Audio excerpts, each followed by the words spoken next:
create thoughts and actions in the minds of the people of our nation, so they may live united, may they live united. Oh Almighty, this is my prayer. Oh Almighty, help them choose the right path. Bless all the people of our nation with strength of character and of righteousness. Oh Almighty, this is my prayer. Guide the people to be tolerant of different points of view. Help them transform enmity and hatred into love and harmony. Bless the people to work and persevere, our country to transform into a prosperous and a peaceful nation of the world. Oh Almighty, help religious leaders to strengthen the people of our nation, to combat divisive forces that divide. Oh Almighty, this is my prayer. Oh Almighty, help us to believe the nation is bigger than the individual. Let's spread love and peace throughout the universe. Oh Almighty, this is my prayer. Where there is righteousness in the heart, there is beauty in the character. When there is beauty in the character, there is harmony in the home. When there is harmony in the home, there is an order in the nation. When there is order in the nation, there is peace in the world. Guide the people to be tolerant of different points of view. Help them transform enmity and hatred into love and harmony. Bless the people to work and persevere, our country to transform into a prosperous and a peaceful nation of the world. Almighty, help religious leaders to strengthen the people of our nation, to combat divisive forces that divide. Almighty, this is my prayer. Oh Almighty, help us to believe the nation is bigger than the individual. Let's spread love and peace throughout the universe. Almighty, this is my prayer. This is my prayer. This is my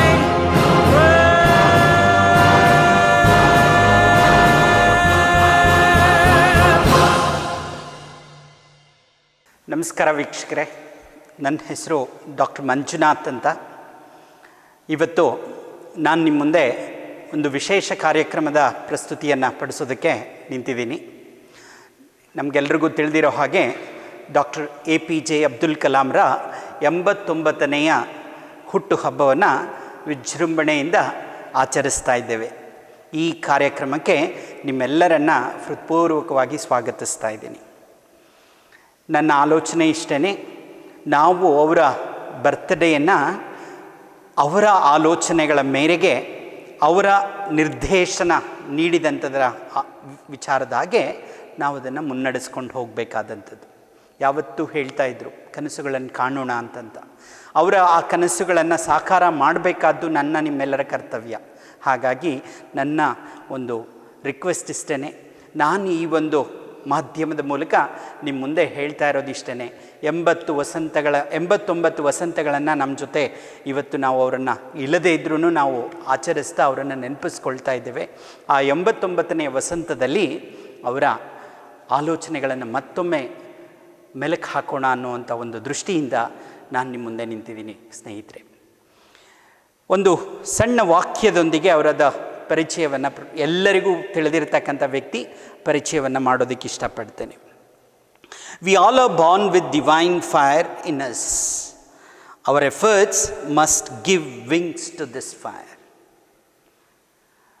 ನಾವು ಎಲ್ಲರೂ ಒಂದು ಥರದ ಆಲೋಚನೆ, ಒಂದು ವಿಶೇಷತೆಯನ್ನು ನಮ್ಮ ಮನಸ್ಸಿನಲ್ಲಿ ಇಟ್ಕೊಂಡೇ ಈ ಭೂಮಿ ಮೇಲೆ ಬಂದಿದ್ದೀವಿ. ಆದರೆ ಆ ವಿವೇಚನೆಗೆ ನಮ್ಮಲ್ಲಿರ್ತಕ್ಕಂಥ ಒಂದು ಶಕ್ತಿ, ಯುಕ್ತಿ, ವಿವೇಚನೆಯನ್ನು ನಾವು ತುಂಬಿದಾಗ ಅದು ರೆಕ್ಕೆಗಳನ್ನು ಪಡೆದು ವಿಶಿಷ್ಟವಾದಂಥ ರೀತಿಯಲ್ಲಿ ಹಾರೋದಕ್ಕೆ ಪ್ರಯತ್ನವನ್ನು ಮಾಡುತ್ತೆ. ಈ ಪ್ರಯತ್ನವನ್ನೇ ಅವರು ನಮಗೋಸ್ಕರ ನೀಡಿದಂಥ ಒಂದು ಕಾಣಿಕೆ. ಈ ಕಾಣಿಕೆಯನ್ನು ನಾವಿವತ್ತು ವಿಜೃಂಭಣೆಯಿಂದ ಆಚರಿಸೋಣ ಅಂತ ಮತ್ತೊಮ್ಮೆ ಹೇಳ್ತಾ, ಡಾಕ್ಟರ್ ಕಲಾಮರ ಪರಿಚಯ ನಿಮ್ಮ ಮುಂದೆ. ತಿಳಿದಿರ್ತಕ್ಕಂಥ ಕಲಾಮರು ಯಾರಿಗೆ ಗೊತ್ತಿಲ್ಲ ಹೇಳಿ? APJ ಕಲಾಂ, ಅಬುಲ್ ಫಕೀರ್ ಜಲಾಲುದ್ದೀನ್ ಅಬ್ದುಲ್ ಕಲಾಂ, ಅಕ್ಟೋಬರ್ 15, 1931 ಇಸ್ವಿಯಲ್ಲಿ ರಾಮೇಶ್ವರಂ ಅನ್ನುವಂಥ ಒಂದು ಸಣ್ಣದಾದಂಥ ಜಾಗದಲ್ಲಿ ಅವರ ಜನನವಾಗತ್ತೆ. ನೀವು ಸ್ಲೈಡಲ್ಲಿ ಅವರ ಮನೆಯನ್ನು ನೋಡಬಹುದಿಲ್ಲಿ. ಅವರು ಇದ್ದಂಥ ಜಾಗ ಅತಿ ಚಿಕ್ಕದಾದಂಥ ಮನೆತನ, ಬಹಳ ಕಷ್ಟದಲ್ಲಿದ್ದಂಥ ಮನೆತನ, ಬಡ ಕುಟುಂಬದಲ್ಲಿ ಹುಟ್ಟಿದಂಥ ಈ ವ್ಯಕ್ತಿ ನಮಗೆ ಯಾರಿಗೂ ಗೊತ್ತಿರಲಿಲ್ಲ ಈ ದೇಶದ ಪ್ರಥಮ ಪ್ರಜೆಯಾಗಿ ಹೊರಹೊಮ್ತಾರೆ ಅಂತಂದು. ಅವರ ಕನಸಿನಲ್ಲೂ ಇತ್ತೋ ಇಲ್ವೋ ನಮಗೆ ಗೊತ್ತಿಲ್ಲ. ಆದರೆ ಕನಸನ್ನು ಸಾಕಾರ ಮಾಡಿದಂಥ ಸಾಕಾರ ಮೂರ್ತಿ ಡಾಕ್ಟರ್ ಕಲಾಂ. 1931 ಇಸ್ವಿಯಲ್ಲಿ ತನ್ನ ಜನನವನ್ನು ಪಡೆದು ತನ್ನ ಜೀವನವನ್ನು ಬಹಳ ಕಷ್ಟದಲ್ಲಿ ನಿಭಾಯಿಸ್ತಾರೆ. ನಮಗೆಲ್ರಿಗೂ ಗೊತ್ತಿದೆ, ನಿತ್ಯ 3 ಹೊತ್ತಿನ ಊಟಕ್ಕೂ ಮನೆಯಲ್ಲಿ ಕಷ್ಟ ಇದ್ದಂಥ ಸಂದರ್ಭದಲ್ಲಿ ಆ ಮನೆಯಿಂದ ನಾನಾ ರೀತಿಯಾದಂಥ ಪರಿಶ್ರಮಗಳನ್ನು ಪಟ್ಟು ತನ್ನ ವಿದ್ಯಾಭ್ಯಾಸವನ್ನು ಮುಂದುವರಿಸ್ತಾ ಹೋಗ್ತಾರೆ. ಅವರ ಗುರುಗಳಾದಂಥ ಸುಬ್ರಹ್ಮಣ್ಯಂ ಅಯ್ಯರನ್ನು ಯಾವತ್ತೂ ನೆನೆಸ್ತಾರೆ. ಅವರು ನನಗೆ ಅವತ್ತು ರೆಕ್ಕೆಗಳನ್ನು ಕಟ್ಟದಿರ ಇದ್ದಿದ್ರೆ, ಅವರು ಅವತ್ತು ನನಗೆ ಆಸೆಗಳನ್ನು ತೋರಿಸ್ದಿರ ಇದ್ದಿದ್ರೆ, ಅವರು ಅವತ್ತು ನನಗೆ ಆ ಆಕಾಶದಲ್ಲಿ ಹಾರ್ತಾ ಇರುವ ಪಕ್ಷಿಯನ್ನು ತೋರಿಸದೇ ಇದ್ದಿದ್ರೆ ನನ್ನ ಕನಸು ಸಾಕಾರ ಆಗ್ತಾ ಇರಲಿಲ್ಲ ಅಂತ. ಅಂಥ ಒಂದು ಗುರುಗಳ ಮಾರ್ಗದರ್ಶನವನ್ನು ಪಡೆದು ಅಂಥ ಕಷ್ಟ ಕುಟುಂಬದಲ್ಲಿ ಹುಟ್ಟಿದ್ರೂ ಕೂಡ ತನ್ನ ಅಣ್ಣನ, ತನ್ನ ತಂದೆ ತಾಯಿಯ ಸಹಾಯವನ್ನು ಪಡೆದು ವಿದ್ಯಾಭ್ಯಾಸವನ್ನು ಮುಂದುವರಿಸ್ತಾ ಹೋಗ್ತಾರೆ. ಮದ್ರಾಸ್ ಇನ್ಸ್ಟಿಟ್ಯೂಟ್ ಆಫ್ ಟೆಕ್ನಾಲಜಿಯಲ್ಲಿ ಏರೋಸ್ಪೇಸ್ ಇಂಜಿನಿಯರಿಂಗ್ನಲ್ಲಿ ತನ್ನ ಪದವಿಗಳನ್ನು ಪಡ್ಕೋತಾರೆ. 1958 ಇಸ್ವಿಯಲ್ಲಿ DRDO ಅಂತಂತ ಡಿಫೆನ್ಸ್ ರಿಸರ್ಚ್ ಡೆವಲಪ್ಮೆಂಟ್ ಆರ್ಗನೈಸೇಷನ್ಗೆ ತಮ್ಮ ಮೊದಲನೇ ಹೆಜ್ಜೆಯನ್ನು ಇಡ್ತಾರೆ. ಅಲ್ಲಿಂದ ತಮ್ಮ ವೃತ್ತಿ ಜೀವನದ ಪ್ರಾರಂಭವನ್ನು ನಡೆಸ್ತಾರೆ. ಸ್ನೇಹಿತರೆ, ಅವರ ಕನಸಿನಲ್ಲೂ ಯಾವತ್ತೂ ಇರಲಿಲ್ಲ ತಾನು ಆ ಒಂದು ಸಂಸ್ಥೆಯಲ್ಲಿ ಒಬ್ಬ ವಿಜ್ಞಾನಿಯಾಗಿ ತನ್ನ ಜೀವನವನ್ನು ಮುನ್ನಡೆಸ್ತೇನೆ ಅಂತಂದು. ಯಾಕೆಂದರೆ ಹುಟ್ಟಿನಿಂದಲೂ ಅವರ ತಲೆಯಲ್ಲಿ ಇದ್ದಂಥದ್ದು ಒಂದೇ ಒಂದು ಆಲೋಚನೆ, ನಾನು ಪೈಲಟ್ ಆಗಬೇಕು, ನಾನು ಆಕಾಶದಲ್ಲಿ ಹಾರಾಡಬೇಕು, ನಾನು ನನ್ನ ಯೋಜನೆಗಳನ್ನು ಆಕಾಶದ ಹಾರಾಡ್ತಾ ಎಲ್ಲರ ಮುಂದೆ ಇಡಬೇಕು ಅಂತಂದು. ಆದರೆ ಅವರಿಗೆ ಬರೆದಿದ್ದಂಥ ಒಂದು ಸಂದೇಶ 58ರಲ್ಲಿ DRDO ಸಂಸ್ಥೆಯನ್ನು ಸೇರಿ ವಿಜ್ಞಾನಿಯಾಗಿ ತನ್ನ ಕೆಲಸವನ್ನು ಮುನ್ನಡೆಸೋದಕ್ಕೋಸ್ಕರ ಅಲ್ಲಿ ತನ್ನ ಜೀವನವನ್ನು ಪ್ರಾರಂಭಿಸಿ ನಾನಾ ರೀತಿಯಾದಂಥ ಸಂಶೋಧನೆಗಳೊಳಗೆ ಈ ವ್ಯಕ್ತಿ ತನ್ನನ್ನು ತೊಡಗಿಸ್ಕೊಳ್ತಾರೆ.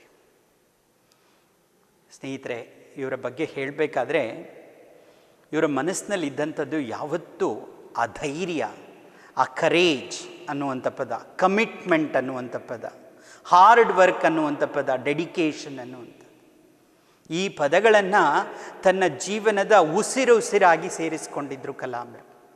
ಅದೇ ಕಾರಣವೇನು ಸಕ್ಸಸ್ ಅನ್ನುವಂಥದ್ದು ಅವರ ಜೀವನವನ್ನು ಬಿಟ್ಟು ಹೋಗಲೇ ಇಲ್ಲ. ಅವರು ಹೆಜ್ಜೆ ಇಟ್ಟಲ್ಲೆಲ್ಲ ಅವರ ಜೀವನದ ಸಕ್ಸಸ್ ಅವ್ರಿಗೆ ಕಾಣ್ತಾ ಇತ್ತು.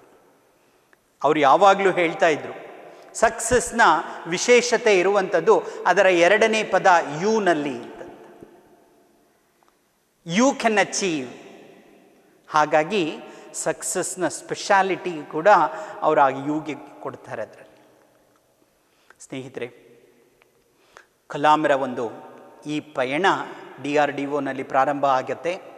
ಅಲ್ಲಿಂದ 1969ನೇ ಇಸ್ವಿಗೆ ಇಸ್ರೋವನ್ನು ಸೇರಿಕೊಳ್ತಾರೆ.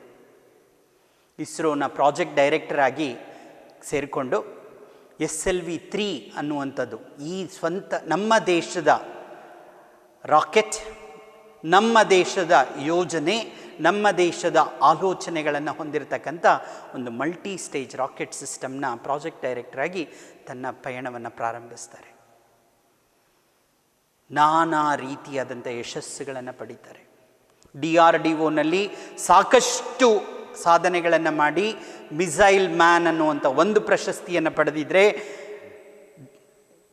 ಇಸ್ರೋನಲ್ಲಿ ಬಂದಾಗ ಜಗತ್ತಿನ ಮೂಲೆ ಮೂಲೆಗೆ ಸಂದೇಶಗಳನ್ನು ಸಾರುವಂಥ ನಾನಾ ಸ್ಯಾಟಲೈಟ್ಗಳನ್ನು ಆಕಾಶಕ್ಕೆ ಚಿಮ್ಮಿ ಆಕಾಶದ ಮೂಲಕ ತರಂಗಗಳನ್ನು ಪ್ರತಿ ಮನೆ ಮನೆಗೂ ತಲುಪಿಸುವಂತಲಿ ಕಲಾಂರ ಯೋಜನೆಗಳು ಯಶಸ್ವಿಯಾಗುತ್ತೆ. ಸ್ನೇಹಿತರೆ, ಹೀಗೆ ತನ್ನ ಜೀವನದ ಪಯಣವನ್ನು 39 ವರ್ಷಗಳು 4 ತಿಂಗಳ ಕಾಲ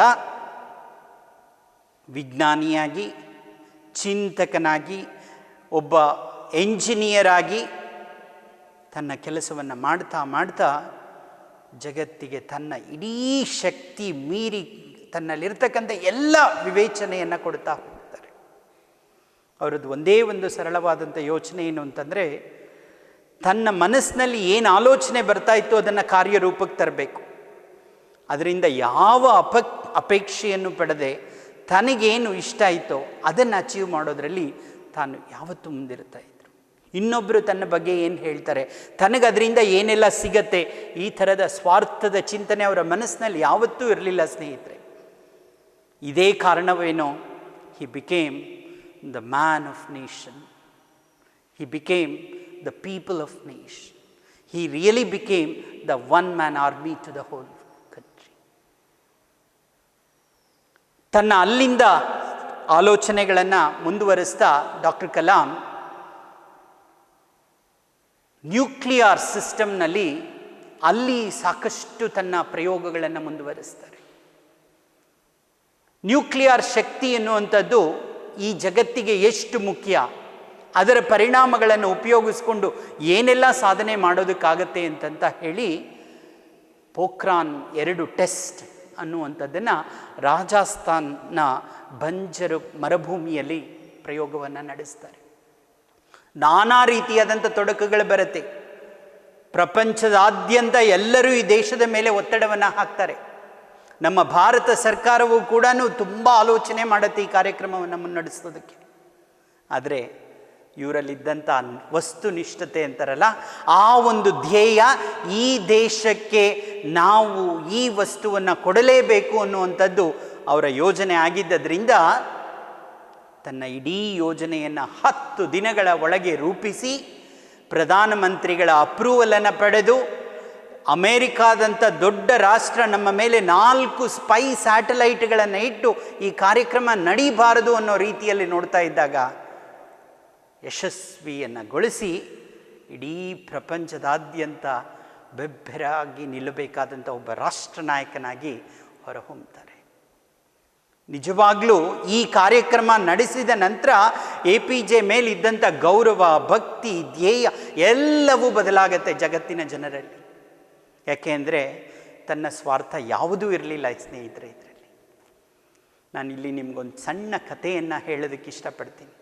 ಜಗತ್ತು ಇಡೀ ಇವರ ಈ ಒಂದು ಕೆಲಸವನ್ನು ನೋಡಿ ಕೊಂಡಾಡ್ತಾ ಇರುವಾಗ ಎಲ್ಲರೂ ಇವರನ್ನು ಹುರಿದುಂಬಿಸಿ ಇವರನ್ನು ಸನ್ಮಾನಿಸಬೇಕು, ಆ ಥರ ಬೇರೆ ಬೇರೆ ಬೇರೆ ಬೇರೆ ಆಲೋಚನೆಗಳು ಹಾಕ್ಕೊಂಡಿದ್ದಾಗ ಈ ವ್ಯಕ್ತಿ ಅಲ್ಲಿಂದ ಒಂದು 120-125 ಕಿಲೋಮೀಟರ್ ದೂರದಲ್ಲಿ ಒಂದು ಸಣ್ಣ ಹಳ್ಳಿ ಇರುತ್ತೆ. ಆ ಹಳ್ಳಿಯಲ್ಲಿ ಇರ್ತಕ್ಕಂಥ ಜನರಿಗೆ ರೇಡಿಯೇಷನಿಂದ ಸ್ವಲ್ಪ ತೊಂದರೆಗಳಾಗಿರುತ್ತೆ. ಅವರನ್ನು ಹೋಗಿ ಡಾಕ್ಟರ್ಸ್ನ ಒಂದು ಯಂಗ್ ಡಾಕ್ಟರ್ಸ್ ಟೀಮ್ ಇಟ್ಕೊಂಡು ತನ್ನ ಸ್ವಂತ ಖರ್ಚಿನಲ್ಲಿ ಅವ್ರಿಗಾದಂಥ ತೊಂದರೆಗಳನ್ನು ಈಡೇರಿಸೋದ್ರಲ್ಲಿ ಮುನ್ನಡೆದಿರ್ತಾರೆ. ಅದೊಂದು ನೋವು ಅವರಲ್ಲಿ ಸೇರಿಕೊಂಡಿರುತ್ತೆ. ನನ್ನ ಈ ಇಷ್ಟು ದೊಡ್ಡ ಪ್ರಯೋಗ ಇಷ್ಟು ಯಶಸ್ವಿ ಕಂಡರೂ ಆ ಒಂದು ಸಣ್ಣ ಕುಟುಂಬಗಳಿಗೆ ನನ್ನಿಂದ ತೊಂದರೆ ಆಯಿತು ಅಂತಂತ ಹೇಳಿ ಅದನ್ನು ತನ್ನದಿಂದ ಆದಂಥ ತಪ್ಪು ಅನ್ನುವಂಥ ರೀತಿಯಲ್ಲಿ ಅದನ್ನು ಸರಿಪಡಿಸೋದಕ್ಕೆ ಹೋಗ್ತಾರೆ. ಇದು ಅವರ ವೈಶಿಷ್ಟ್ಯತೆ. ಹಾಗಾಗಿ ಕಲಾಂ ಸಾಮಾನ್ಯ ವ್ಯಕ್ತಿ ಆಗಿರಲಿಲ್ಲ ಫ್ರೆಂಡ್ಸ್. ನಾವೆಲ್ಲ ಒಂದು ಸಣ್ಣ ಯಶಸ್ಸು ನಮ್ಮಲ್ಲಿ ಸಿಕ್ಕಿದ್ರೆ ವಿಜೃಂಭಣೆಯಿಂದ ಅದನ್ನು ಹೇಳಿಕೊಂಡು ನಾನಾ ಸಭೆಗಳಲ್ಲಿ ಸನ್ಮಾನಗಳು ಪಡೆಯೋದು, ಅದಕ್ಕೆ ಏನೆಲ್ಲ ಗರಿಗಳನ್ನು ಕಟ್ಟಲಿಕ್ಕೆ ಪ್ರಯತ್ನ ಪಡ್ತೇವೆ. ಆದರೆ ಈ ಮಹಾನ್ ಸಾಧಕನಿಗೆ ಪ್ರಶಸ್ತಿಗಳು ಉಡುಗೊರೆಯಾಗಿ ತನ್ನ ಹತ್ರ ಬರಲಿಕ್ಕೆ ಪ್ರಾರಂಭ ಆಯಿತು. 1981ನೇ ಇಸ್ವಿಯಲ್ಲಿ ಪದ್ಮಭೂಷಣ ಸಿಗುತ್ತೆ. 1987ರಲ್ಲಿ ಅವರಿಗೆ ಪದ್ಮವಿಭೂಷಣ ಸಿಗುತ್ತೆ. ಸ್ನೇಹಿತರೆ, ಕೊನೆಯದಾಗಿ ಭಾರತ ರತ್ನವನ್ನು ಪಡೀತಾರೆ. ಅವತ್ತು ಅವರಿಗೆ ಭಾರತ ರತ್ನವನ್ನು ಕೊಡುವಾಗ KR ನಾರಾಯಣರು ಒಂದು ಪದವನ್ನು ಹೇಳ್ತಾರೆ. ಇವತ್ತು ನಮ್ಮ ದೇಶದ ಈ ವೈಶಿಷ್ಟ್ಯವಾದಂಥ ಪ್ರಶಸ್ತಿಗೆ ನಿಜವಾದಂಥ ಬೆಲೆ ಬಂದಿದೆ. ಯಾಕೆ ಅಂದರೆ ಇದು ಈ ದೇಶದ ಭಾರತ ರತ್ನಕ್ಕೆ ಸಿಗ್ತಾ ಇದೆ ಇದು ಪ್ರಶಸ್ತಿ ಅಂತ. ಕಲಾಮರಿಂದ ಆ ಪ್ರಶಸ್ತಿಗೆ ಬೆಲೆ ಬಂತು ಅಂತಂತ ಹೇಳುವ ವಾಕ್ಯನ ಇದೆಯಲ್ಲ ಸ್ನೇಹಿತರೆ, ಇದು ಮಹತ್ತರವಾದಂಥ ಪದ ಇದು. ಅಂಥ ಒಂದು ವೈವಿಧ್ಯಮಯವಾದಂಥ ವ್ಯಕ್ತಿ ಡಾಕ್ಟರ್ ಕಲಾಂ ಆಗಿದ್ದರು. ನನ್ನ ರಿಕ್ವೆಸ್ಟ್ ಇಷ್ಟೇ, ನಾವು ಅವರ ಹೆಸರನ್ನು ಇಟ್ಕೊಂಡು ಸಂಘ ಸಂಸ್ಥೆಗಳನ್ನು ಕಟ್ಟೋದಾಗಲಿ ವಿಜೃಂಭಣೆಯಿಂದ ಕಾರ್ಯಕ್ರಮಗಳನ್ನು ಮಾಡೋದು ಬೇಡ. ಅವರು ಹಾಕಿಕೊಟ್ಟಿರ್ತಕ್ಕಂಥ ಕಾರ್ಯಕ್ರಮದ ರೂಪುರೇಷೆಯನ್ನು ನಿಭಾಯಿಸ್ತಾ ಮುನ್ನಡೆಯೋಣ. ತುಂಬ ದೊಡ್ಡ ಆಲೋಚನೆಯನ್ನು ಇಟ್ಕೊಂಡಿದ್ದರು. 2002ರಿಂದ 2007ರವರೆಗೂ ಈ ಒಂದು ದೇಶದ ರಾಷ್ಟ್ರಪತಿಗಳಾದಾಗ 5 ಲಕ್ಷ ಜನ ಯಂಗ್ಸ್ಟರ್ಸನ್ನು ಭೇಟಿ ಮಾಡ್ತಾರೆ, ವಿದ್ಯಾರ್ಥಿಗಳನ್ನು ಹುರಿದುಂಬಿಸ್ತಾರೆ. ಕೊನೆ ಭಾಷಣದಲ್ಲಿ ವಿಷನ್ 2020 ಅಂತ ಒಂದು ಸ್ಟೇಟ್ಮೆಂಟನ್ನು ನಮ್ಮ ಮುಂದೆ ಇಡ್ತಾರೆ. ಯಾಕೆಂದರೆ ಈ ದೇಶ ನೈಸರ್ಗಿಕವಾಗಿ ನಾನಾ ರೀತಿಯಲ್ಲಿ ಸಾಕಷ್ಟು ರಿಸೋರ್ಸಸ್ನ ಹೊಂದಿದೆ ಇದು. ಬಟ್ ಕಾರ್ಯರೂಪಕ್ಕೆ ತರುವಾಗ ತುಂಬ ಫೇಲಿಯರ್ಸ್ ಇದೆ ನಮ್ಮಲ್ಲಿ ಅಂತಂತ ಹೇಳಿ ನಮ್ಮ ಎಕನಾಮಿಕ್ ಸಿಸ್ಟಮ್ ಮೇಲೆ, ಅಗ್ರಿಕಲ್ಚರಲ್ ಸಿಸ್ಟಮ್ ಮೇಲೆ, ನಮ್ಮ ಡೆವಲಪ್ಮೆಂಟ್ಸ್ ಮೇಲೆ ಒಂದು ಒಳ್ಳೆಯದಾದಂಥ ಚಿತ್ರಣವನ್ನು ಬರೆದು ವಿಷನ್ 2020 ಅಂತ ನಮ್ಮ ಎಲ್ಲರ ಮುಂದೆ ಇಡ್ತಾರೆ. MP ಗಳನ್ನು ಸಣ್ಣ ಸಣ್ಣ ಗ್ರೂಪ್ಗಳಾಗಿ ಕರೆದು ಅವರಿಗೆ ಈ ವಿಷಯವನ್ನು ತಿಳಿಸ್ತಾರೆ. ವಿಷನ್ 2020ರ ಮಹತ್ವ ಏನು, ಹೇಗಿದನ್ನು ನೀವು ರೂಪುರೇಷೆಯಾಗಿ ಬದಲಾಯಿಸ್ಬೋದು. ಸರ್ಕಾರ ಮಾಡೋಕ್ಕಾಗಲ್ಲ, ನಾವು ಜನಗಳು ಸೇರ್ಕೊಂಡು ಮಾಡಿದಾಗ ಸರ್ಕಾರ ಅದನ್ನು ಅನುಷ್ಠಾನ ಮಾಡುತ್ತೆ. ಅವತ್ತು ಈ ದೇಶ ರಾಷ್ಟ್ರ ಅಭಿವೃದ್ಧಿ ಹೊಂದಿದ ರಾಷ್ಟ್ರ ಅಂತ ಹೇಳ್ಕೊಳ್ಳೋದಕ್ಕೆ ಸಾಧ್ಯ ಇದೆ. ಡೆವಲಪ್ಡ್ ನೇಷನ್ ತುಂಬ ದೊಡ್ಡ ಕನಸಾಗಿತ್ತು ಸ್ನೇಹಿತರೆ. APJ ಅವರ ದೊಡ್ಡ ಕನಸು ಅಂತಂದರೆ ಇದು ಅಭಿವೃದ್ಧಿ ಹೊಂದಿದ ರಾಷ್ಟ್ರ ಅನ್ನುವಂಥ ಪಟ್ಟಿಯೊಳಗೆ ಭಾರತ ಸೇರ್ಕೋಬೇಕು ಅಂತ. ಏಕೆಂದರೆ ಅಷ್ಟೊಂದು ಸಂಪನ್ಮೂಲಗಳಿದೆ ನಮ್ಮಲ್ಲಿ. ಆದರೆ ನಾವು ಮಾಡುವಂಥ ಛಲ ನಮ್ಮಲ್ಲಿ ತುಂಬ ಕಡಿಮೆ ಇರೋದ್ರಿಂದ ಅದನ್ನು ಯಾವತ್ತೂ ಎಚ್ಚೆತ್ತಿಸ್ತಾ ಇದ್ರು. ನನ್ನ ಒಂದೇ ಒಂದು ರಿಕ್ವೆಸ್ಟ್ ಈ ಒಂದು ಮಾಧ್ಯಮದ ಮೂಲಕ ನಿಮ್ಮ ಮುಂದೆ ಇಡ್ತಾ ಇರೋದೇನಂತಂದರೆ, ಆ ಯೋಜನೆ, ಆ ಯೋಚನೆ, ಆ ಆಲೋಚನೆಗಳನ್ನು ನಾವು ರೂಪಿಸ್ಕೊಳ್ಳೋಣ. ಇವತ್ತು 89ನೇ ಬರ್ತ್ಡೇ ಸೆಲೆಬ್ರೇಟ್ ಮಾಡ್ತಾ ಇದ್ದೀವಿ. 2015 ಇಸ್ವಿಯಲ್ಲಿ ನಾವು ಅವರನ್ನು ಕಳೆದುಕೊಂಡ ದಿನ ದೈಹಿಕವಾಗಿ ನಮ್ಮಿಂದ ದೂರ ಆದ್ರವರು, ಆದರೆ ಆಲೋಚನೆಗಳನ್ನು ನಮ್ಮಲ್ಲಿ ಬಿತ್ತಿ ಹೋಗಿದ್ದಾರೆ. ಆ ಆಲೋಚನೆಗಳನ್ನು ಮುನ್ನಡೆಸ್ಕೊಂಡು ಹೋಗಬೇಕಾದಂಥದ್ದು, ಆ ಆಲೋಚನೆಗಳನ್ನು ಎಳೆದುಕೊಂಡು ಹೋಗಿ ಸಾಕಾರ ಮಾಡಬೇಕಾದಂಥದ್ದು ನನ್ನ ನಿಮ್ಮ ಕರ್ತವ್ಯ ಆಗಿದೆ ಸ್ನೇಹಿತರೆ. ದಯಮಾಡಿ ಯೋಚನೆಗಳನ್ನು ತೆಗೆದುಕೊಳ್ಳಿ. ನಾನು ಎಲ್ಲ ಯಂಗ್ಸ್ಟರ್ಸಲ್ಲಿ ಕೇಳೋದಿಷ್ಟೇ, ನಿಮ್ಮ ಯೋಜನೆ, ನಿಮ್ಮ ಯೋಚನೆ ಸದೃಢವಾಗಿರಲಿ. ಈ ದೇಶಕ್ಕೆ ನಿಮ್ಮ ಅಗತ್ಯ ತುಂಬ ಇದೆ. ಒಬ್ಬ ಒಳ್ಳೆಯ ಪ್ರಜೆಯಾಗಿ ದೇಶಕ್ಕೆ ನೀವು ದುಡಿದ ದಿನ ನಿಮ್ಮ ಎಲ್ಲ ಕನಸುಗಳು ಸಾಕಾರ ಆಗುತ್ತೆ. ಸ್ನೇಹಿತರೆ, ಅಂಥ ಒಂದು ಕನಸನ್ನು ಕಟ್ಟೋಣ ನಾವೆಲ್ಲರೂ. ಅವರು ಯಾವತ್ತೂ ಹೇಳೋರು, ನಾವು ಹುಟ್ಟಿರ್ತಕ್ಕಂಥದ್ದು ಭೂಮಿಯಲ್ಲಿ ತೆವಳುವುದಕ್ಕೋಸ್ಕರ ಅಲ್ಲ, ನಮ್ಮಲ್ಲಿ ಅಗಾಧವಾದಂಥ ಶಕ್ತಿ ಇದೆ, ಅದಕ್ಕೆ ರೆಕ್ಕೆಗಳನ್ನು ಸೇರಿಸಿ ಹಾರಾಡೋಣ ಈ ಜಗತ್ತಿನಲ್ಲಿ. ಹಾರುವಂಥ ಶಕ್ತಿ, ಹಾರುವಂಥ ಪ್ರತಿಭೆ ನಮ್ಮಲ್ಲಿದೆ, ಅದನ್ನು ಮಾಡೋಣ ಅಂತಂತ ಹೇಳೋರು.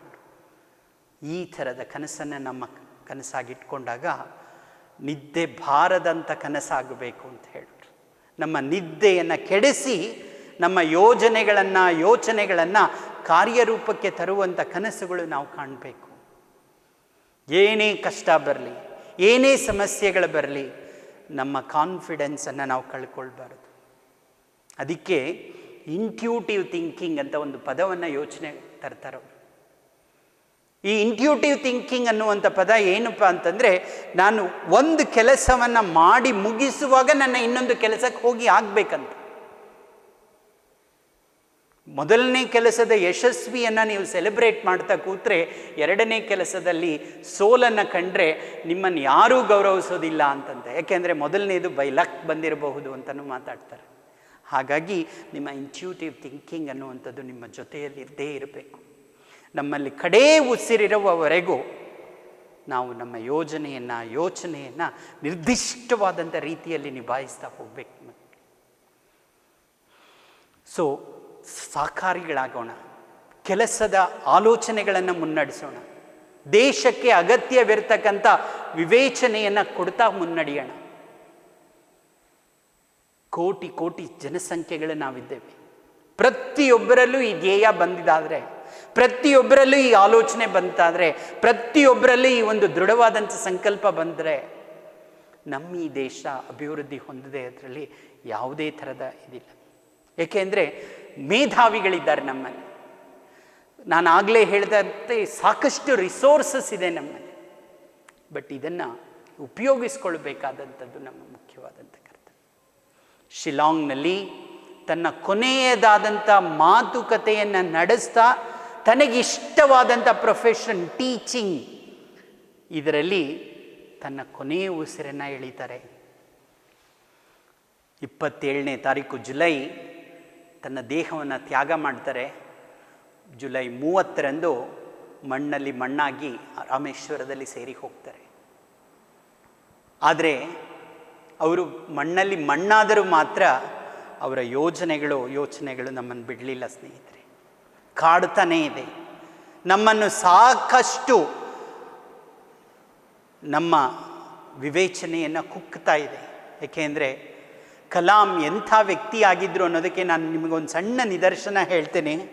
ರಾಷ್ಟ್ರಪತಿಗಳಾಗಿದ್ದಾಗ ರಾಷ್ಟ್ರಪತಿ ಭವನದಲ್ಲಿರ್ತಕ್ಕಂಥ ಅಷ್ಟೊಂದು ಕೊಠಡಿಗಳನ್ನು ನೋಡಿ ಅವರು ಹೇಳ್ತಾರೆ, ಒಬ್ಬ ರಾಷ್ಟ್ರಪತಿ ಈ ದೇಶದಲ್ಲಿ ಕೆಲಸ ಮಾಡಬೇಕಾದ್ರೆ ಎಷ್ಟು ಕೊಠಡಿಗಳ ಅಗತ್ಯ ಇದೆ ಅಂತ ತನ್ನ ಸೆಕ್ರೆಟರಿ ಹತ್ರ ಕೇಳಿದಾಗ ಅವರು 19 ಕೊಠಡಿಗಳು ಸಾಕು ಅನ್ನುವಾಗ ಉಳಿದ ಎಲ್ಲ ಕೊಠಡಿಗಳಿಗೆ ಬೀಗ ಹಾಕಿ ಅಂತ ಹೇಳ್ತಾರೆ. ಅದರ ಮೇಂಟೆನೆನ್ಸ್ನ ಖರ್ಚು ಉಳಿದ್ರೆ ಈ ದೇಶದ ಮುನ್ನಡೆಸೋದಕ್ಕೆ ಸಾಕಷ್ಟು ಅವಕಾಶಗಳಾಗತ್ತೆ. ಯಾವ ಕಾರ್ಯಕ್ರಮಗಳನ್ನು ವಿಜೃಂಭಣೆಯಿಂದ ಆಯೋಜಿಸಬೇಡಿ, ಅದರ ಬದಲು ಅದರ ಫಲಶ್ರುತಿಯನ್ನು ಜನಗಳಿಗೆ ತಲುಪೋ ಹಾಗೆ ಮಾಡಿ ಅಂತಂತ ಕೂಗು ಕೊಟ್ಟವರು ಅವರು. ತಾನು ಒಂದು ರಾಷ್ಟ್ರಪತಿಗಳಾಗೋಕ್ಕೆ ಹೋಗೋ ದಿನ ಒಂದು ಸಣ್ಣ ಘಟನೆ ನಡೆಯುತ್ತೆ ಸ್ನೇಹಿತರೆ. ನಿಮಗೆಲ್ರಿಗೂ ಗೊತ್ತಿದೆ, ಹಿಂದಿನ ರಾತ್ರಿ ಈಗ ನಿರ್ಗಮಿಸುವಂಥ ರಾಷ್ಟ್ರಪತಿಗಳು ಹೊಸದಾಗಿ ಬರುವವರಿಗೆ ಒಂದು ಡಿನ್ನರನ್ನು ಅರೇಂಜ್ ಮಾಡ್ತಾರೆ, ಬ್ಯಾಂಕ್ವೆಟನ್ನು. KR ನಾರಾಯಣರು ಇವರನ್ನು ರಿಕ್ವೆಸ್ಟ್ ಮಾಡಿರ್ತಾರೆ. ಇವರು ಊಟಕ್ಕೆ ತಯಾರಿಯಾಗಿ ಬಂದಿರ್ತಾರೆ. ತಾನೆಲ್ಲ ರೆಡಿಯಾಗಿ ಬರುವಾಗ ಹೊರಗಡೆಗೆ ಅಲ್ಲಿ ಒಬ್ಬ ಅಟೆಂಡರ್ ಇವರ ಶೂ ಪಾಲಿಷ್ ಮಾಡ್ತಾ ಇರೋದನ್ನು ನೋಡ್ತಾರೆ. ಅವನನ್ನು ಕರೆದು ಅಲ್ಲಿರುವಂಥ ಒಂದು ಸೋಫಾ ಮೇಲೆ ಕೂಡಿಸ್ಕೊಂಡು ಅವನ ಜೊತೆ ಮಾತುಕತೆಯನ್ನು ಪ್ರಾರಂಭಿಸ್ತಾರೆ. ಹರ್ಮೀಂದರ್ ಸಿಂಗ್ ಅಂತಂತ ಅವನ ಹೆಸರು, ಒಬ್ಬ ಸಿಖ್ ವ್ಯಕ್ತಿ. ಅವನ ಹತ್ರ ಕೇಳ್ತಾರೆ, ಎಷ್ಟು ವರ್ಷದಿಂದ ನೀನು ಈ ರಾಷ್ಟ್ರಪತಿ ಭವನದಲ್ಲಿ ಕೆಲಸ ಮಾಡ್ತಾ ಇದೀಯಾ ಅಂತ. 19 ವರ್ಷ ಆಯಿತು ಶ್ರೀಮಾನ್ ಅಂತ ಹೇಳ್ತಾನೆ. ಏನು ನಿನ್ನ ಕೆಲಸ ಅಂತ. ರಾಷ್ಟ್ರಪತಿಗಳಿಗೆ ಎಲ್ಲ ಥರ ಸಲಕರಣೆಗಳನ್ನು ಸಹಾಯ ಮಾಡಿಕೊಡೋದು. ಅವನನ್ನು ಒಂದು ರಿಕ್ವೆಸ್ಟ್ ಮಾಡ್ತಾರೆ, ರಾಷ್ಟ್ರಪತಿಗಳಾಗೋರು ಕೆಲಸದವನ ಹತ್ರ ರಿಕ್ವೆಸ್ಟ್ ಅಂತಂದರೆ ಯೋಚನೆ ಮಾಡಿ, ನಾಳೆಯಿಂದ ಈ ದೇಶಕ್ಕೆ ಮತ್ತು ಈ ಜಾಗಕ್ಕೆ ನಾನು ಯಜಮಾನನಾಗ್ತಾ ಇದ್ದೀನಿ, ನನಗೀಗ 70 ವರ್ಷ, ನನ್ನಲ್ಲಿ ಇನ್ನೂ ಶಕ್ತಿ ಇದೆ, ಹಾಗಾಗಿ ಈ ಶೂವನ್ನು ನನಗೇ ಪಾಲಿಷ್ ಮಾಡಕ್ಕೆ ಬಿಡು ಅಂತ. ನನಗೆ ಮಾಡೋಕ್ಕಾಗೋದಿಲ್ಲ ಅಂದ ದಿನ, ನಂಗೆ ಹುಷಾರಿಲ್ಲದೆ ಇದ್ದಾಗ, ನನಗೆ ತೊಂದರೆ ಆದಾಗ ನಾನೇ ನಿನ್ನ ಸಹಾಯನ ಪಡ್ಕೋತೀನಿ. ಇದು ಮೀರಿ ಇಲ್ಲ ಸರ್, ಇದು ನನ್ನ ಕರ್ತವ್ಯ, ನಾನು ಮಾಡಬೇಕು ಅಂತ ನಿನ್ನ ಮನಸ್ಸಿಗೆ ಆಲೋಚನೆ ಬಂದರೆ, ಹರ್ಮಿಂದರ್ ನಾಳೆಯಿಂದ ನಿನ್ನ ಶೂವನ್ನು ನಾನು ಪಾಲಿಷ್ ಮಾಡ್ತೀನಿ, ನನ್ನ ಶೂವನ್ನು ನೀನು ಪಾಲಿಷ್ ಮಾಡು ಅಂತ ಹೇಳ್ತಾರೆ. ಈ ಮಾತನ್ನು ಅವರು ಕೇಳಿಸ್ಕೊಂಡಾಗ ಒಂಥರ ಮೈಯಲ್ಲಿರೋ ಅಂಥ ಎಲ್ಲ ಕೂದಲುಗಳು ರೋಮಾಂಚನವಾಗಿ ಎದ್ಬಿಡುತ್ತೆ. ಒಬ್ಬ ರಾಷ್ಟ್ರಪತಿಗಳು ಅಲ್ಲಿ ಕೆಲಸ ಮಾಡುವ ಒಬ್ಬ ಅಟೆಂಡರನ್ನು ಕೂಡಿಸ್ಕೊಂಡು ಹೇಳ್ತಾ ಇರುವಂಥ ಮಾತು. ಯಾವತ್ತಾದರೂ ನಾವು ಮಾತಾಡಿದ್ದೇವೆ ಇದನ್ನು? ಇದು ಕಲಾಂರ ವ್ಯಕ್ತಿತ್ವವನ್ನು ತೋರಿಸುತ್ತೆ ಸ್ನೇಹಿತರೆ. ಅವರು ನಮಗೆ ಈ ಒಂದು ದಾರಿಯನ್ನು, ಈ ಮಾರ್ಗವನ್ನು ಯಾಕೆ ಹಾಕಿಕೊಟ್ರು ಅಂತಂದರೆ, ನಾವು ನುಡಿದಂತೆ ನಡಿಬೇಕು. ಅದನ್ನು ತಾನು ನಡೆಸ್ತಾ ಇದ್ದಂಥ ಇಫ್ತಿಹಾರ್ ಕೂಟಗಳನ್ನು 5 ವರ್ಷದಲ್ಲಿ ತನ್ನ ಸ್ವಂತ ಖರ್ಚಿನಿಂದ ನಡೆಸ್ತಾರೆ. ಅದಕ್ಕೆ ಮೊದಲು ನಡೆದಿಲ್ಲ ಈ ದೇಶದಲ್ಲಿ, ಅದರ ನಂತರವೂ ನಡೆಯಲಿಲ್ಲ ಸ್ನೇಹಿತರೆ. ಅವರನ್ನು ನೋಡೋದಕ್ಕೆ ಏನಾದರೂ ಅವರ ಮನೆಯವರು ಯಾರಾದರೂ ಬಂದರೆ, ಅವರು ಉಳ್ಕೊಂಡಿದ್ದಂಥ ರೂಮಿನ ಗೆಸ್ಟ್ ಹೌಸ್ನ ರೆಂಟನ್ನು ತನ್ನ ಸ್ವಂತ ಖರ್ಚಿನಿಂದ ಕೊಡ್ತಾ ಇದ್ರು. ಇದಕ್ಕೆಲ್ಲ ಈ ದೇಶದಲ್ಲಿ ಸಾಕಷ್ಟು ಅವಕಾಶಗಳಿದೆ. ಬೆಲ್ ಆ್ಯಂಡ್ ಬಿಲ್ ಅನ್ನುವಂಥ ಕಾನ್ಸೆಪ್ಟೇ ಇದೆ ನಮ್ಮಲ್ಲಿ. ಆದರೆ ಇದು ಯಾವುದಕ್ಕೂ ಕಲಾಮರು ತಲೆ ತೂಗ್ತಾ ಇರಲಿಲ್ಲ. ಕರ್ತವ್ಯ ನಿಷ್ಠೆ, ಸಮಯ ಪ್ರಜ್ಞೆ ಅನ್ನೋದು ಅವರಲ್ಲಿ ಸಾಕಷ್ಟಿತ್ತು. 5 ವರ್ಷಗಳು ರಾಷ್ಟ್ರಪತಿ ಆದಾಗ ಮುಘಲ್ ಗಾರ್ಡನ್, ಈ ದೇಶದ ಬಹಳ ವಿಶಿಷ್ಟವಾದಂಥ ಒಂದು ಗಾರ್ಡನ್, ಅದು ರಾಷ್ಟ್ರಪತಿ ಭವನದಲ್ಲಿರ್ತಕ್ಕಂಥದ್ದನ್ನು ಜನಗಳಿಗೋಸ್ಕರ ತೆಗೆದಿಡ್ತಾರೆ. ಅದುವರೆಗೂ ರಾಷ್ಟ್ರಪತಿ ಭವನಕ್ಕೆ ಹೋಗೋದು ಅಂದ್ರೇ ಕಷ್ಟವಾದಂಥ ಮಾತಾಗಿತ್ತು ಸ್ನೇಹಿತರೆ.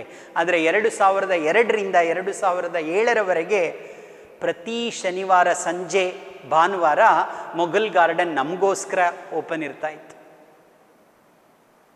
ರಾಷ್ಟ್ರಪತಿಗಳು ಖುದ್ದಾಗಲ್ಲಿದ್ದು ಅಲ್ಲಿಗೆ ಬರುವ ಮಕ್ಕಳನ್ನು ತಾನೇ ವೆಲ್ಕಮ್ ಮಾಡಿ, ಅವರಿಗೆ ಅಲ್ಲಿರ್ತಕ್ಕಂಥ ಬಯೋಡೈವರ್ಸಿಟಿಯ ಪರಿಚಯವನ್ನು ಮಾಡಿ, ಅವರನ್ನು ಬೀಳ್ಕೊಡುವಾಗ ಅವರಿಗೊಂದು ಸಣ್ಣ ಲಘು ಉಪಹಾರವನ್ನು ಕೊಟ್ಟು ಕಳಿಸ್ತಾ ಇದ್ರು. ಹೀಗೆ ಜನರ ಆಶೋತ್ತರಗಳಿಗೆ ಕೆಲಸ ಮಾಡಿದ್ದರಿಂದ ಅವರನ್ನು ಪೀಪಲ್ಸ್ ಪ್ರೆಸಿಡೆಂಟ್ ಅಂತ ಕರೆದ್ವಿ. ವಿಜ್ಞಾನಿಯಾಗಿ ಕೆಲಸ ಮಾಡಿದಾಗ ಮಿಸೈಲ್ ಮ್ಯಾನ್ ಅಂತ ಕರೆದ್ವಿ. ಇಲ್ಲಿ ರಾಷ್ಟ್ರಪತಿಗಳಾಗಿ ಕೆಲಸ ಮಾಡಿದಾಗ ಪೀಪಲ್ಸ್ ಪ್ರೆಸಿಡೆಂಟ್ ಅಂತ ಕರೆದ್ವಿ. ಅವರಿಗೆ ಹೆಸರುಗಳು, ವ್ಯಾಖ್ಯಾನಗಳು ತಾನು ಮಾಡುವ ಕೆಲಸದಿಂದ ಉತ್ಪತ್ತಿ ಆಗ್ತಾ ಇತ್ತು. ನಾವು ಸೃಷ್ಟಿಸ್ಕೊಳ್ತೇವೆ. ನನಗೆ PhD ಬಂದರೆ ಒಂದು, ನನಗೊಂದು ಅಧಿಕಾರ ಬಂದರೆ ಒಂದಿದು, ಈ ಥರ ನಾವು ನಮ್ಮ ಹೆಸರುಗಳನ್ನು ಸೇರಿಸ್ಕೊಂಡ್ರೆ ಅವರಿಗೆ ತಾನಾಗ್ತಾನ ಹೆಸರುಗಳು ಸೇರಿ ಹೋಗ್ತವೆ.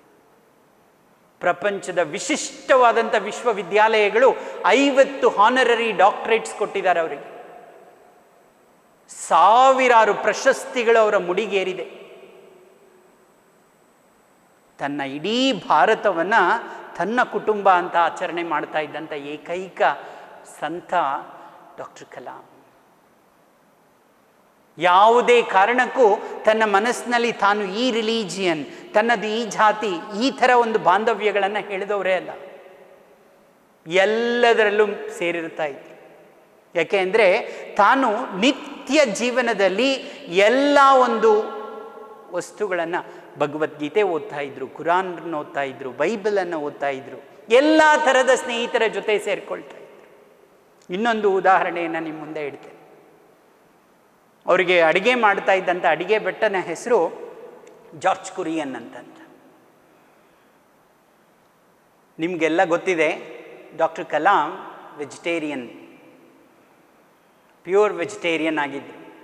ಒಂದು ಭಾನುವಾರ ಡಾಕ್ಟರ್ ಕಲಾಂಗೆ ಎಲ್ಲೂ ಕೆಲಸಗಳಿರಲ್ಲ ಸ್ನೇಹಿತರೆ.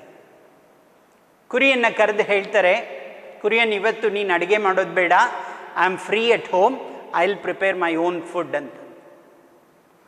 ಆದರೆ ಡಾಕ್ಟರ್ ಕಲಾಂಗೆ ಅಡಿಗೆ ಮಾಡೋಕ್ಕೆ ಬರ್ತಾ ಇದ್ದಿದ್ದು ಒಂದೇ ಒಂದು ಅಡಿಗೆ ಅಂದರೆ ಉಪ್ಪಿಟ್ಟು.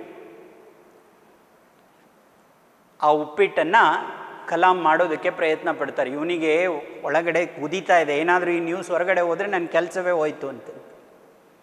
ನೀನೇನು ಯೋಚನೆ ಮಾಡಬೇಡ, ನನಗೆ ಗೈಡ್ ಮಾಡು ಹೇಗೆ ಮಾಡಬೇಕು ಅಂತ, ನಾನು ಮಾಡ್ತೀನಿ ಅಂತ. ಅಡುಗೆ ಮನೆಗೆ ಹೋಗಿ ಪಾತ್ರೆ ಇಟ್ಟು ಪ್ರಾರಂಭ ಮಾಡಿ ಆಯಿತು. ಉಪ್ಪಿಟ್ಟಿನ ತಯಾರಿ ಆಗಿ ಆಯಿತು ಸ್ನೇಹಿತರೆ. ಯಾರಾದರೂ ರುಚಿ ನೋಡಬೇಕಲ್ಲ, ಈಗ ಜಾರ್ಜನ ಇಟ್ಕೋತಾರೆ ಬಾಯಿಲಿ ಅಂತಂತ.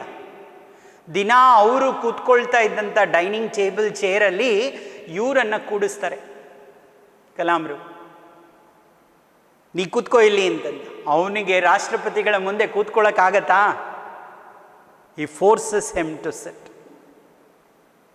ಆಹಾ, ಒಳಗಡೆಯಿಂದ ಮಾಡಿರೋ ಅಡಿಗೆ ಅಂತ ತಂದಿಡ್ತಾರೆ, ಎಂಜಾಯ್ ಮಾಡಿದ್ದೀನ ಅಂತಂತ. ಆದರೆ ಎಷ್ಟು ಹ್ಯೂಮರಿಸ್ಟ್ ಆಗಿದ್ರು ಅವರು ಅಂತಂದರೆ, ಜಾರ್ಜ್, ನಾನು ಮಾಡಿರೋ ಉಪ್ಪಿಟ್ಟು ಸ್ಪೂನಲ್ಲಿ ತಿನ್ನೋಕ್ಕಾಗಲ್ಲ, ನಾನು ನಿಂಗೊಂದು ಸ್ಟ್ರಾ ಕೊಡ್ತೀನಿ, ಎಂಜಾಯ್ ಮಾಡು ಅಂತ ಹೇಳ್ತಾರೆ. ಯಾಕೆಂದರೆ ಉಪ್ಪಿಟ್ಟು ಪಾಯಸ ಆಗೋಗ್ಬಿಟ್ಟಿದೆ. ಆದರೆ ಸ್ನೇಹಿತರೆ, ಜಾರ್ಜು ಕಲಾಮರ ಜೊತೆ ಬೆರೆತಿದ್ರಂದ್ರೆ ಆ ವ್ಯಕ್ತಿಯೂ ಅಷ್ಟೇ ವಿಶಿಷ್ಟವಾಗಿದ್ರವರು.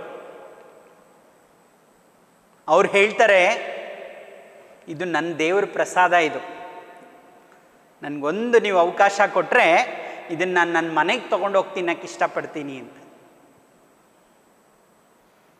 ಕಲಾಂ ಕೂಡಲೇ ಏನು ಹೇಳ್ತಾರೆ ಗೊತ್ತಾ? ಹಾಗಿದ್ರೆ ಇವತ್ತು ಒಂದು ಕಂಡೀಷನ್ನು, ನಾನು ನಿಮ್ಮನೆಗೆ ಬ್ರೇಕ್ಫಾಸ್ಟಿಗೆ ಬರ್ತೀನಿ ಅಂತ. ರಾಷ್ಟ್ರಪತಿಗಳು ಅಡಿಗೆ ಮನೆ ಮಾಡುವಂಥವರ ಮನೆಗೆ ಹೋಗಿ ತಿಂಡಿ ತಿನ್ನೋದು ಅಂದರೆ ಎಲ್ಲಿಲ್ದಿರೋ ಸಂಭ್ರಮ ಜಾರ್ಜ್ಗಾಗತ್ತೆ. ಕೂಡಲೇ ಮಿಸಸ್ಗೆ ಫೋನ್ ಮಾಡಿ ಹೇಳ್ತಾನೆ, ನಮ್ಮ ದೇವ್ರು ನಮ್ಮ ಮನೆಗೆ ಬರ್ತಾ ಇದೆ ಅಂತಂದು. ಆ ಲೇಡಿ ಮನೆಯನ್ನು ಒಳ್ಳೆ ಕ್ರಿಸ್ಮಸ್ ಸೆಲೆಬ್ರೇಷನಲ್ಲಿ ಡೆಕೋರೇಟ್ ಮಾಡಿಟ್ಟು ಸ್ಯಾಂಟೋ ಕ್ಲಾಸನ್ನು ಇನ್ವೈಟ್ ಮಾಡೋ ಥರ ಮಾಡಿಟ್ಟಿರ್ತಾರೆ ಮನೆಯನ್ನು. ಇನ್ನೊಂದು ಇಂಟ್ರೆಸ್ಟಿಂಗ್ ವಿಷಯ ಅಂದರೆ, ಅದೇ ಕ್ವಾರ್ಟರ್ಸ್ನಲ್ಲಿ ಇರ್ತಕ್ಕಂಥ ಕುರಿಯನ್ ಮನೆಗೆ ಹೋಗಬೇಕಾದ್ರೆ ರಾಷ್ಟ್ರಪತಿಗಳು ಅವನ ಕಾರಲ್ಲಿ ಹೋಗ್ತಾರೆ. ರಾಷ್ಟ್ರಪತಿಗಳ ಕಾರಲ್ಲಿ ಹೋಗಲ್ಲ, ಅವನದೊಂದು ಮಾರುತಿ 800 ಕಾರ್ ಇರುತ್ತೆ, ಅದನ್ನು ಹತ್ಕೊಂಡು ಅದರೊಳಗೆ ಹೋಗ್ತಾರೆ. ಎಂಥ ವ್ಯಕ್ತಿ ರಾಷ್ಟ್ರಪತಿಗಳ ಯೋಚನೆ. ಅಲ್ಲಿ ಹೋಗಿ ಅವ್ರು ಮಾಡಿರೋ ಆಹಾರವನ್ನು ಅವ್ರು ತಿನ್ನುವಾಗ ಡಾಕ್ಟರ್ ಕಲಾಂ ಮಾಡಿರೋ ಉಪ್ಪಿಟ್ಟನ್ನು ಇವರೆಲ್ಲ ಕೂತ್ಕೊಂಡು ಎಂಜಾಯ್ ಮಾಡ್ತಾರೆ. Memorable events friends. ಇದು ಸಾಮಾನ್ಯದಾದಂಥ ವ್ಯಕ್ತಿಗಳಿಗೆ ಕಲ್ಪನೆಗೆ ಬರೋದಕ್ಕೂ ಕಷ್ಟ. ಏಕೆಂದರೆ ಅಧಿಕಾರ ನಮ್ಮಲ್ಲಿ ಬಂದಾಗ ನಾವು ಅದನ್ನು ಬಹಳ ಬೇರೆಯ ರೂಪದಲ್ಲಿ ಯೋಚನೆ ಮಾಡ್ತೇವೆ. ಆದರೆ ಈ ವ್ಯಕ್ತಿಗೆ ಅಧಿಕಾರ, ಸ್ಥಾನ, ಹಣ ಯಾವುದು ತನ್ನದಾಗಿರಲಿಲ್ಲ. 5 ವರ್ಷಗಳು ರಾಷ್ಟ್ರಪತಿಯಾಗಿದ್ದಾಗ ತನಗೆ ಬರ್ತಾ ಇದ್ದಂಥ ರಾಷ್ಟ್ರಪತಿಗೆ ಸಿಗುವ ಸಂಬಳ ಏನಿತ್ತು ಅದಿಷ್ಟನ್ನು ತನ್ನ ಚಾರಿಟಬಲ್ ಟ್ರಸ್ಟಿಗೆ ಟ್ರಾನ್ಸ್ಫರ್ ಮಾಡ್ತಾ ಇದ್ದ. ಎಷ್ಟೋ ವಿದ್ಯಾರ್ಥಿಗಳಿಗೆ, ಬಡ ವಿದ್ಯಾರ್ಥಿಗಳಿಗೆ ಅದರಿಂದ ಎಜುಕೇಷನ್ ಸಿಗಬೇಕು ಅನ್ನುವಂಥದ್ದು ತನ್ನ ಧ್ಯೇಯ ಆಗಿತ್ತು. ಸ್ನೇಹಿತರೆ, ಅವರದ್ದು ಇನ್ನೊಂದು ವೈಶಿಷ್ಟ್ಯತೆ ಅಂತಂದರೆ, ಅವರು ಊರಿನಿಂದ ಊರಿಗೆ ಪ್ರಯಾಣವನ್ನು ಬೆಳೆಸುವಾಗ ದಾರಿ ಮಾರ್ಗದಲ್ಲಿ ಎಲ್ಲಾದರೂ ಟೀ ಕುಡಿಯೋ ಅಂಥ ಆಲೋಚನೆ ಇದ್ದರೆ ರೋಡ್ ಸೈಡ್ ಇರುವಂಥ ಟೀ ಶಾಪ್ಸ್ನಲ್ಲಿ ಟೀ ಕುಡಿತಾ ಇತ್ತು. ಅದು ತಾನೊಬ್ಬನೇ ಅಲ್ಲ, ಜೊತೆಯಲ್ಲಿರೋ ಡ್ರೈವರ್ಗೆ, ಅಟೆಂಡರ್ಗಳಿಗೆ, ಸೆಕ್ಯೂರಿಟಿಗಳಿಗೆ ಎಲ್ಲರಿಗೂ ಕೂಡ ಟೀಯನ್ನು ಅವರೇ ಸ್ಪಾನ್ಸರ್ ಮಾಡುವಂಥ. ಹೀಗೊಮ್ಮೆ ಗುಜರಾತ್ನಲ್ಲಿ ಪ್ರಯಾಣ ಮಾಡುವಾಗ ಒಂದು ರೋಡ್ ಸೈಡ್ನಲ್ಲಿ ಟೀ ಕುಡಿತಾರೆ. ಅಲ್ಲಿ ಟೀ ಕುಡಿದ ನಂತರ ಅಲ್ಲಿಯ ಓನರ್ಗೆ ಒಂದು ಅಡ್ವೈಸನ್ನು ಕೊಡುವಂಥದ್ದು ಅವರ ಸಾಧಾರಣದ ಆಲೋಚನೆ ಆಗಿರ್ತಾ ಇತ್ತು. ಆ ಒಬ್ಬ ಲೇಡಿಗೆ ಇವರು ಒಂದಷ್ಟು ಯೋಜನೆಗಳನ್ನು ಕೊಡ್ತಾರೆ. ನೋಡು, ನೀನು ಈ ರೀತಿ ನಿನ್ನ ಕೆಲಸವನ್ನು ಮಾರ್ಪಾಟು ಮಾಡ್ಕೋ, ನಿನ್ನ ಬಿಸ್ನೆಸ್ ಇಂಪ್ರೂವ್ ಆಗತ್ತೆ ಅಂತ. ನಂತರ 7-8 ವರ್ಷಗಳ ನಂತರ ಅವಳು ಒಂದು ಸಲ ಕಲಾಂರನ್ನು ಭೇಟಿ ಮಾಡ್ತಾಳೆ. ಅದೇ ಗುಜರಾತ್ನಲ್ಲಿ ಆಕೆ ಒಂದು 5 ಸ್ಟಾರ್ ಹೋಟೆಲ್ನ ಒಡೆಯಳಾಗಿರ್ತಾಳೆ. Owner of a 5 star hotel. ಇದು ಸಾಧ್ಯ ಆದದ್ದು ಡಾಕ್ಟರ್ ಕಲಾಮರ ಯೋಜನೆಯಿಂದ ಅಂತಂತ ಹೇಳ್ತಾಳೆ. ಆಕೆ ಕಲಾಮರನ್ನ ಭೇಟಿ ಮಾಡಿದಂಥದ್ದು ಗುರುವಾರದ ದಿನ ಆಗಿರತ್ತೆ. ಅದೇ ಗುರುವಾರವನ್ನು ಇವತ್ತಿಗೂ ಕೂಡ ಆಕೆ ವಿಶಿಷ್ಟವಾದಂಥ ರೀತಿಯಲ್ಲಿ ತನ್ನ 5 ಸ್ಟಾರ್ ಹೋಟೆಲ್ನಲ್ಲಿ ಏನು ಅಡುಗೆ ಆಗತ್ತೆ ಅಲ್ಲಿ ಹತ್ತಿರದಲ್ಲಿರ್ತಕ್ಕಂಥ ಆರ್ಫನೇಜಸ್ಗೆ, ಓಲ್ಡ್ ಏಜ್ ಹೋಮಿಗೆ ಆಹಾರವನ್ನು ಸಪ್ಲೈ ಮಾಡ್ತಾಳೆ. ತನ್ನಲ್ಲಿ ದಿನಾ ಉಳಿದಂಥ ಆಹಾರವನ್ನು ಅಲ್ಲಿಗೆ ಕಳಿಸ್ಕೊಡುವಂಥದ್ದು ಯೋಜನೆಯನ್ನು ಹಾಕ್ಕೊಳ್ತಾಳೆ. ನೋಡಿ, ಇದು ಕಲಾಮರ ಜೊತೆಯಲ್ಲಿ ಇದ್ದವರಿಗೆಲ್ಲ ಸಿಕ್ಕಿದಂಥ ಒಂದು ನಿದರ್ಶನಗಳು. ಹೀಗೆ ಕಲಾಮರನ್ನು ನಾವು ಆರಾಧಿಸ್ತಾ ಹೋದರೆ, ಅವರ ಆಲೋಚನೆಗಳ ಬಗ್ಗೆ ಮಾತಾಡ್ತಾ ಹೋದರೆ ಒಂದಲ್ಲ ಎರಡಲ್ಲ ಅಂತ ಸಾವಿರಾರು ಕಥೆಗಳು ಹುಟ್ಟುತ್ತಾ ಬರುತ್ತೆ. ಒಬ್ಬೊಬ್ಬರು ಅವರನ್ನು ಭೇಟಿ ಮಾಡಿರ್ತಕ್ಕಂಥವರು ಒಂದೊಂದು ರೀತಿಯಲ್ಲಿ ಹೇಳ್ತಾರೆ. ನಾನು ಒಂದು ಸಣ್ಣ ಅವರ ಸ್ನೇಹಿತ ವರ್ಗದಲ್ಲಿ ಒಂದು ಸಣ್ಣ ಸರ್ವೆ ಮಾಡಿದಾಗ 39 ವರ್ಷ 4 ತಿಂಗಳು ಗೌರ್ಮೆಂಟ್ ಸರ್ವೀಸ್ನಲ್ಲಿ ಇದ್ದರೂ ಕೂಡ ಯಾರ ಜೊತೆಯೂ ಹಾಗೆ ಇರಲಿಲ್ವಂಥವ್ರಿಗೆ. ಅವ್ರಿಗೆ ಯಾರ ಮೇಲೂ ಹಾಗೆ ಇರಲಿಲ್ಲ, ಯಾರೂ ಅವರನ್ನು ದ್ವೇಷಿಸ್ತಾ ಇರಲಿಲ್ವಂತ. ಇವರಿಗೆಲ್ಲಾದರೂ ಯಾರ ಜೊತೆ ಏನಾದರೂ ಡಿಫರೆನ್ಸ್ ಆಫ್ ಒಪಿನಿಯನ್ ಬಂದಾದರೆ ಕೂಡಲೇ ಇವರೇ ಅವ್ರ ಹತ್ರ ಒಂದು ಕಪ್ ಟೀ ಹಿಡ್ಕೊಂಡು ಹೋಗಿ ಕೂತು, ನಾನು ಹೇಳಿದ್ದು ಹೀಗೆ, ನಿಮ್ಮ ಮನಸ್ಸಿಗೆ ಬೇಜಾರಾಗಿದ್ದರೆ ಕ್ಷಮಿಸಿ ಅಂತ 2ನೇ ಮಾತು ಹೇಳಿ ಬಿಡ್ತಾ ಇದ್ರಂತೆ. ಆ ಪೋಖ್ರಾನ್ ನಡೆಯುವಾಗ ಅವರ ಸ್ನೇಹಿತರು ಸುಬ್ರಹ್ಮಣ್ಯಂ ಒಂದ್ಸತಿ ಜಗಳ ಮಾಡಿ, ಇನ್ನು ನಾನು ನಿಮ್ಮೊಟ್ಟಿಗೆ ಕೆಲಸ ಮಾಡಲ್ಲ, ಹೋಗ್ತೀನಿ ಅಂತಾರೆ. ನೀನು ಹೋಗೋದಾದರೆ ಹೋಗು, ಮಗಳ ಮದುವೆ ಮಾಡಿ ಬೇಗ ಬಾ ಅಂತಂತ ತಮಾಷೆ ಮಾಡಿ ಅವರನ್ನು ಕೂಡಲೇ ಎಳ್ಕೊಂಡು ಬರ್ತಾರೆ ಕೆಲಸಕ್ಕೆ. ಸುಬ್ರಹ್ಮಣ್ಯಂ ಇದನ್ನು ಅವರು ತೀರಿಕೊಂಡ ಸಂದರ್ಭದಲ್ಲಿ ಪದೇ ಪದೇ ಹೇಳಿ, ಇವತ್ತು ಅಂಥ ಒಂದು ಅಜಾತ ಶತ್ರುವನ್ನು ನಾನು ಕಳ್ಕೊಂಡೆ ಅಂತಂತ ವರ್ಣನೆ ಮಾಡ್ತಾರೆ ಸ್ನೇಹಿತರೆ. ವಾಜಪೇಯಿ ಅವರಂತೂ ಇವರನ್ನು NDA ಕ್ಯಾಂಡಿಡೇಟ್ ಆಗಿ ಅನೌನ್ಸ್ ಮಾಡುವಾಗ ಇಡೀ ಯಾವುದೇ ಪಾರ್ಟಿಗಳಲ್ಲಿ ಭಿನ್ನವಿಲ್ಲದೆ ಇವರನ್ನು ರಾಷ್ಟ್ರಪತಿಗಳನ್ನಾಗಿ ಮಾಡಬೇಕು ಅಂತ ಎಲ್ಲರೂ ಒಟ್ಟಾಗ್ತಾರೆ. ಏಕೆಂದರೆ ಕಲಾಮರ ಸಾಮರ್ಥ್ಯ ಇದಾಗಿತ್ತು.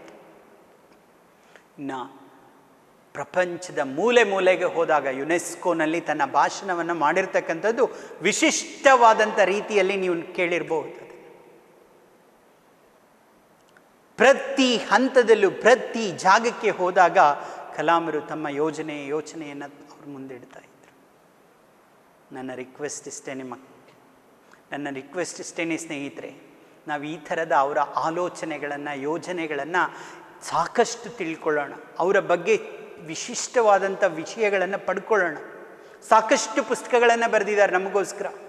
ಅವರ autobiography, wings of fire, ignited minds, ಈ ಥರದ ಪುಸ್ತಕಗಳೆಲ್ಲ ನಮ್ಮ ಜೀವನದ ದಾರಿಯಾಗೋದಕ್ಕೆ ಸಾಧ್ಯ. ಬಹಳ ಸುಲಭವಾದಂಥ ಅತೀ ಸಣ್ಣದಾದಂಥ ಒಂದು ಪುಸ್ತಕ ಇದೆ ಅವರ ಮೇಲೆ, ಮೈ ಲೈಫ್ ಅಂತಂತ. ಆ ಪುಸ್ತಕದಲ್ಲಂತೂ ತಾನು ನಡೆದು ಹೋದಂಥ ರೀತಿಯಲ್ಲಿ ಬರೆದಿದೆ, ಅಷ್ಟು ಸರಳವಾಗಿದೆ. ಎಲ್ಲರಲ್ಲೂ ನನ್ನ ರಿಕ್ವೆಸ್ಟ್ ಇಷ್ಟೇನೆ, ಓದಿ ಇದನ್ನು. ಅವ್ರು ಹೇಳೋರು ಯಾವತ್ತು, ಒಂದು ಪುಸ್ತಕ 100 ಸ್ನೇಹಿತರಿಗೆ ಸಮ. ಅದರಲ್ಲಿ ಪುಸ್ತಕವನ್ನು ಓದುವಂಥ ಸ್ನೇಹಿತ ಸಿಕ್ಕಿದ ಅಂದರೆ ಇಡೀ ಒಂದು ವಿಶ್ವಕೋಶವೇ ನಮಗೆ ಸಿಕ್ಕಿದ ಹಾಗೆ ಅಂತಂತ ಯಾವತ್ತೂ ವರ್ಣನೆ ಮಾಡೋರು.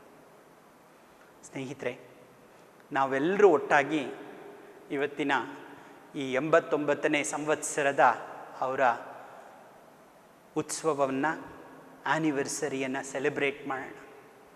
ಆದರೆ ಹೇಗೆ ಅವರ ಯೋಚನೆ, ಆಲೋಚನೆ, ಯೋಜನೆಗಳನ್ನು ನಮ್ಮೊಳಗೆ ಸೇರಿಸಿಕೊಂಡು ಆ ರೆಕ್ಕೆಗಳನ್ನು ನಮಗೆ ಕಟ್ಟಿ ಅವರು ಹೇಳಿದ ರೀತಿಯಲ್ಲಿ ವಿಶಿಷ್ಟವಾಗಿ ಹಾರಾಟ ನಡೆಸಿ ಈ ದೇಶದ ಬುನಾದಿ ಆಗೋದಕ್ಕೆ ಪ್ರಯತ್ನ ಮಾಡೋಣ.